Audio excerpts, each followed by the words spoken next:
स्वामी महाराज म्हणतात की सगळेच सुंदर असतात. कोणाचे विचार, कोणाचे गुण, कोणाचं रूप, पण आपण कुठली सुंदरता बघतो हे महत्त्वाचं असतं.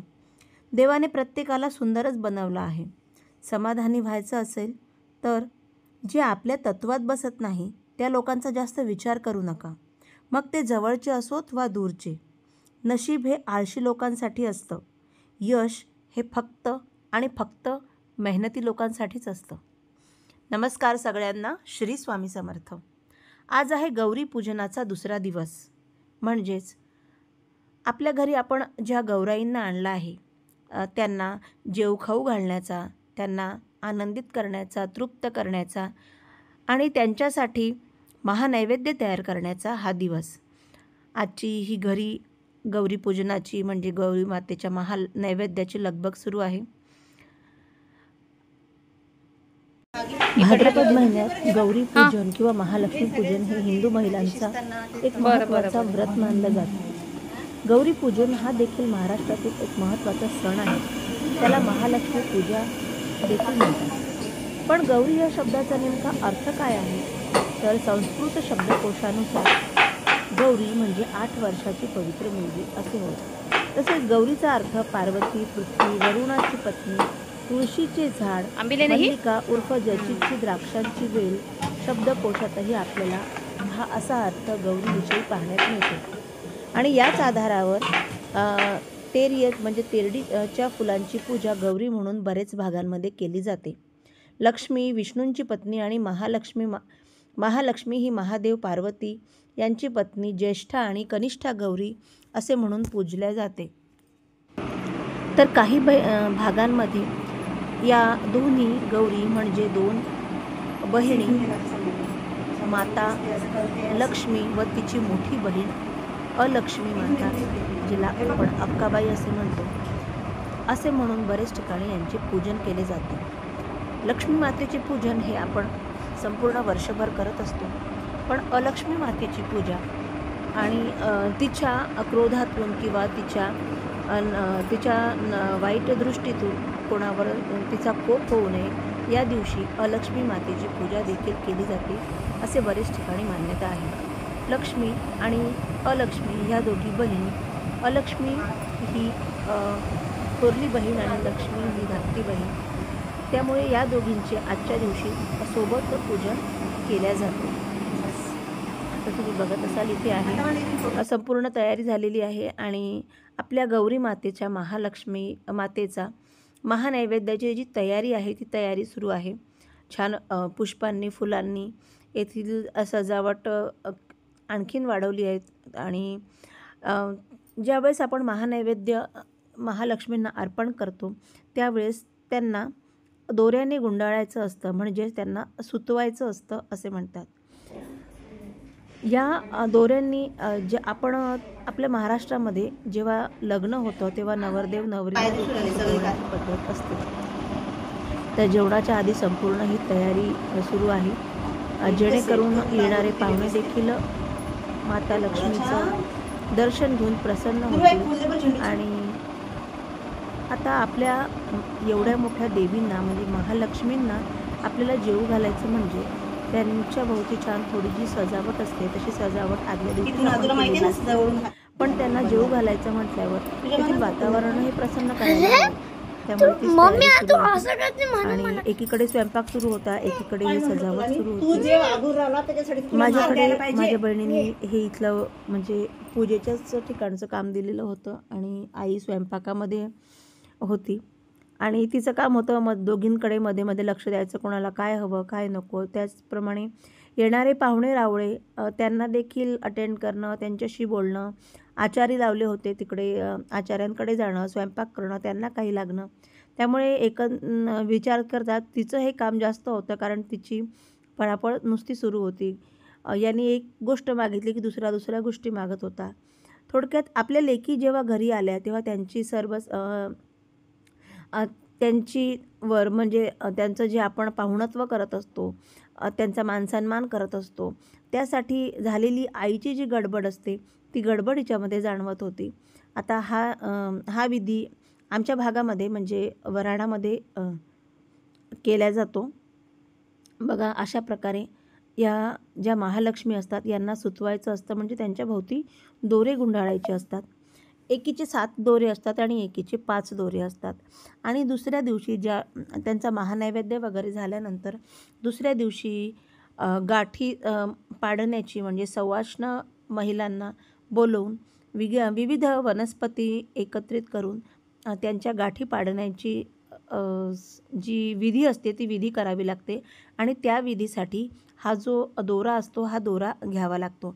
आणि उरलेला जो दोरा असतो तो घरातली जी स्त्री आहे किंवा घरातल्या ज्या सवाष्ण स्त्रिया आहेत त्यांनी आपल्या गळ्यामध्ये त्याच्या 9 किंवा 7 गाठी बांधून आपल्या गळ्यामध्ये ते हा जो दोरा असतो छान हळदीने कुंकवाने पिवळा केलेला आपल्या गळ्यामध्ये तो धारण करावा लागत असतो. आता बघा इथे छान ह्या गौरी दोऱ्याने सुतवून झाल्यानंतर त्यांना हार, गजरे, फुलं यांनी सुशोभित करणं सुरू होतं. आणि इकडे किचनमध्ये सुरू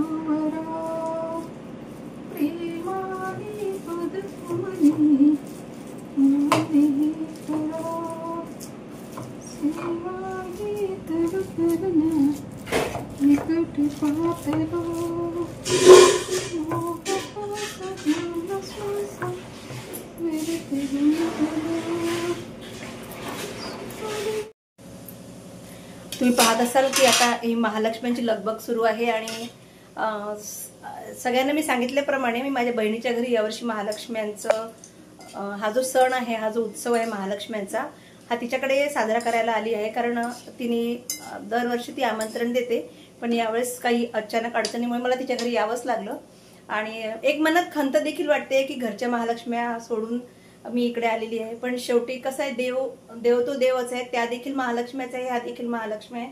आणि शेवटी बहिणीचं देखील मन राखावं लागतं. आणि आई बहा इथे स्वयंपाकामध्ये आहे. आईने जवळपास सगळा स्वयंपाक उरकलेला आहे. स्वयंपाक फक्त आम्ही महालक्ष्म्यांचा असा घरी थोडक्यात केलेला आहे. आणि जवळपास 200-250 लोकांचं जेवण आहे. आणि त्यांनी पूर्ण लोकांचं जेवणासाठी आचारी लावलेले आहेत. आणि खूप छान जेवणाची व्यवस्था, म्हणजे छान अगदी ओरिजिनल केळीच्या पानावर ज्यांना म्हणजे जेवण वाढणार आहे. पण काय माहिती आता पाऊस काय करतो, देव करो की महालक्ष्म्या करू, देव करो की पाऊस येऊ नये. आणि छानपैकी संपूर्ण कार्यक्रम जो आहे अगदी छान आनंदामध्ये साजरा झाला पाहिजे. आणि आईनी पूर्ण स्वयंपाक जो आहे पूर्ण आईनी केला. कारण माझी आई स्वयंपाकामध्ये फार म्हणजे फार फार सुगरण आहे. आणि आईच्या हातच्या पुरणपोळ्या इतक्या सुंदर असतात. आणि जर विशेष एखाद्या वेळेस जर योग आला तर मी नक्की आईकडच्या पुरणपोळ्या तू आपल्या व्हिडिओच्या माध्यमातून एखाद्या वेळेस शेअर करेन. तर बघा ह्या पुरणपोळ्या बनवलेल्या आहेत इथे. ह्या नैवेद्याच्या पुरणपोळ्या आहेत छानपैकी.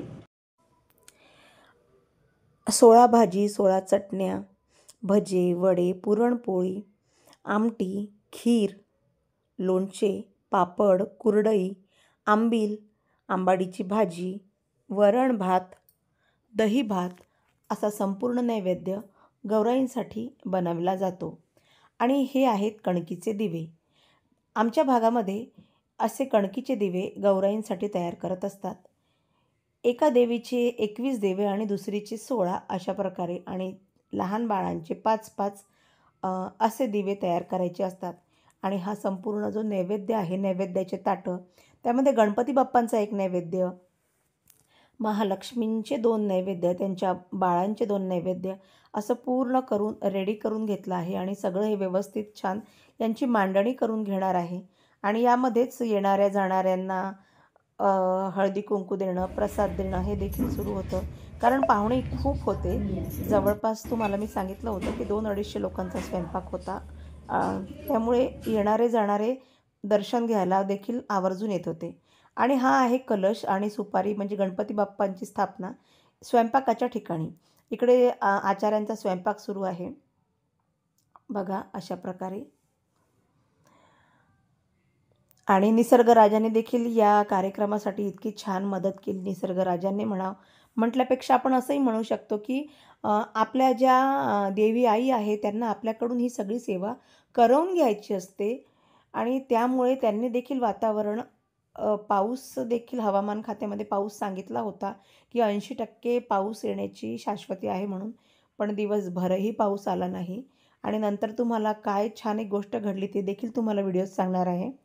बघा, अशा प्रकारे संपूर्ण तयारी इथे जवळपास झाल्यासारखी आहे आणि सगळी आम्ही पूजा मांडणी वगैरे करून घेतली. त्यानंतर फक्त आता नैवेद्य वगैरे तयार करून ठेवून दिला. नैवेद्याची मांडणी वगैरे करून ठेवली आहे आणि ते छान पानाने झाकून ठेवलं आहे. तर बघा, अशा पद्धतीने आमची तयारी झालेली आहे महालक्ष्मींची. आणि ज्यावेळेस आपण महालक्ष्मींचा महानैवेद्य करतो त्यावेळेस त्यांचं जे रूप दिसतं ना ते एकदम तेजोमय दिसतं आणि तसं तसं जाणवत आहे. मी तुम्हाला पूर्ण व्हिडिओ दाखवते. आणि अशी तयारी केली आम्ही. धावपळ होते, धावपळ दिसतही असेल तुम्हाला. आणि पण आपण जो सण साजरा करतो उत्साहाने आनंदाने, त्याचा आनंद काही वेगळा असतो. हे आमचे गणपती बाप्पा पहा, यांचं पण तेज असं जणू काही ते पूर्ण तेज असं सगळीकडे प्रकाशित करत आहे असं दिसत आहे. आता तुम्हाला पूर्ण नैवेद्य आरती दाखवते आणि या व्हिडिओच्या माध्यमातून तुम्ही देखील आमच्या घरच्या नैवेद्याच्या आरतीची तुम्ही देखील महालक्ष्मींचं दर्शन घ्या आणि आरतीमध्ये सहभागी व्हा. आणि आशा करते तुम्हाला माझा व्हिडिओ आवडेल. व्हिडिओ आवडला असेल तर नक्की लाईक करा. चॅनलवर पहिल्यांदा असाल नेहमीच सबस्क्राईब करायला विसरू नका. हो, व्हिडिओ पाहायचे, लाईक करायचं, शेअर करायचं, सबस्क्राईब करायचं आणि पहिले अभ्यास करायचा. मी इकडून बसू की इकडून बसू? कुठून मी व्यवस्थित येईल? आई थोडी अशी होती का? मी असं थोडंसं दिवा लावता नाही. Okay, thank you. या सगळ्या माझ्या बहिणीच्या आता काय म्हणावं लागणार आहे, मैत्रिणीच म्हणावं लागणार किंवा मावश्या, आई. कारण कसं आहे, ती त्यांच्या जवळच राहते ना, त्याच्यामुळे ह्याच आहे तिच्या जवळच्या जीवाभावाच्या. आम्ही तर लांब राहतो. आणि ह्या मावशी म्हणू का तुम्हाला, काय म्हणू, काकू? मावशीच म्हणते आता. या मावशी कालपासनं होत्या छान आणि इतकं छान त्यांनी म्हणजे करू लागलं आणि मदत करू लागली. सकाळी पण येऊन पूजा केली. आणि ह्या ताई पण मैत्रीण आहे तिच्या. सगळ्या जणी इतक्या छान आहेत की म्हणजे जशा इथे सगळ्या शेजारणी म्हणा, मैत्रिणी म्हणा, इतक्या छान आहे. तिला सगळ्या मदत करायला आल्या. आणि विशेष म्हणजे जशा गौरींचं आवाहन केलेलं आहे तर सगळ्याजणी तिच्याकडे आल्या, तिला मदत करू लागली. काहींनी कोणी दिवे करून दिले, कोणी भाज्या कापून दिल्या. अशा सगळ्या 4-4 जणी ज्या असतात ना, त्या जीवाभावाच्या प्रत्येकीने खरोखर आपल्या जीवनामध्ये काय म्हणतात संग्रहित करायला हव्यात. मावशी तुम्ही इकडे बघा थोडाशा. हा, तुम्ही मॅडम आहेत. तेच म्हटलं ना. अगं, आणि ते त्यांच्यासारख्या दिसत त्याचे. हो का? या काय यांना म्हणता येईल की ह्या आमच्या समाजाचे आहे. या देखील एक शिक्षिका होत्या. आणि शिक्षिका होत्या नाही म्हणता येणार, कारण जी शिक्षिका असते ना ती शेवटपर्यंत शिक्षिका असते.